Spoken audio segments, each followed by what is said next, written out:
Hi guys! So for today is update sa ating Montero, which is matagal-tagal na tayong hindi nag-upload regarding sa ating Montero. So ayan, may install tayong top load. After few months nung nabili, nagpa-install na kami, and then afterwards, in-update na namin sa kaagad sa LTO to avoid penalty. So 100 lang naman yung additional niyan.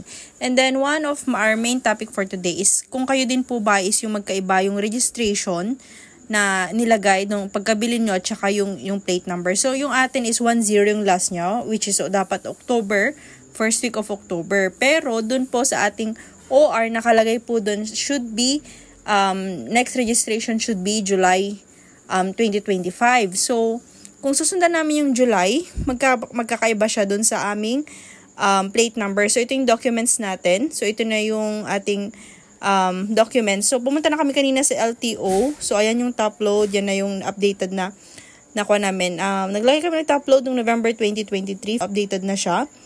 So, ito, pumunta kami kanina doon sa LTO as early as 8 o'clock. Sabi naman nila pwedeng magpa-extend. So, ayan, pa-extend na namin siya kanina. July, yan yung una dati. Your next registration date is on July 5. So, today is July 3. So, made-deadline na kami kung hindi pa namin to gagawin. So, pumunta kami sa LTO kanina, nagtanong ko anong gagawin. Sabi naman nila, we can extend additional months until October at magbabayad kami para lang makover namin yung October at yun na yung masundan nating registration. So, ito na yung nakalagay dito. Next renewal will be October 1 to 7. So, kung titignan nyo July yung registration, July, August, September, within 3 months, ang binayaran po namin is like 1,175 kasi minimum 6 months. So, kahit na 1 month, 3 months, 2 months man po yan, minimum is 1/2 year. So, 1,175 pesos po yung ating binayaran para lang ma-extend until October. Then, pagdating ng October, ayan, doon natin ulit i-renew ng buong year for 2026.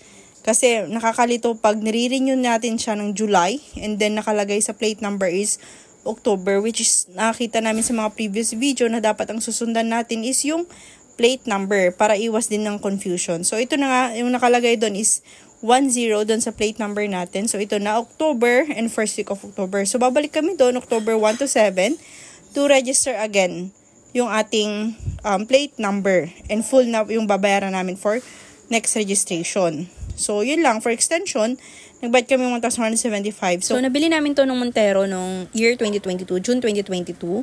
And then, so kasama na siya sa mga 3 years registration. So, kaya 2025 na yung next renewal namin ng rehistro kasi yun na yung sinabi sa amin ng kasa na pinagbilhan namin. So, ito na nga, dumating na yung 2025. Always check nyo yung OR nyo kung kailan po na-release yung car ninyo kasi minsan iba siya sa plate number to avoid penalties na din. So, mabilis lang naman kanina. It's like wala pang sigurong 10 to 15 minutes, wala pang 20 minutes bago kami nakauwi.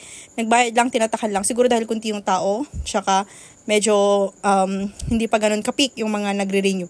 So, yun lang for today. I hope may natutunan po tayo for today. Kung may mga same issue po doon, then kindly comment below. Thank you for watching. Bye-bye!